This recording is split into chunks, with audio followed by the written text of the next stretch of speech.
Waa maxay nolol? Ujeedada nolosha waa in Alle oo kaliya caabudaa. Tacabudka nolosha waa in aad wax barataa.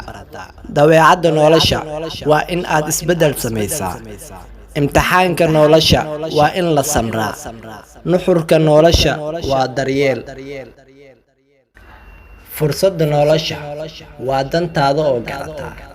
Qanacsanaanta nolosha waa in aad iimaan buuxa leedahay.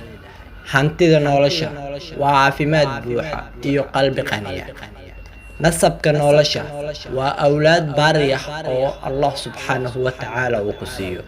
Guusha nolosha waa guri iyo qoys farxad leh. Sirta noloshu waa daacadnimo. Farxadda nolosha waa in aad dadka caawisaa. Quruxda noloshu waa in aad wax bixisaa. Macaanka nolosha waa jacayl. Dhalashadu waa bilowga nolosha. Dhimashadana waa dhammaadka nolosha. Goortii aynu dhalanno waa la addimaa ee salaad lama tugto. Goortii aynu dhimanana waa la tugtaa ee salaad lama addimo. Aadaanka dhalashadeenu waxa uu leeyahay salaada dhimashadeenu. Taasina waa sida ay ugu badan tahay nolosheenu.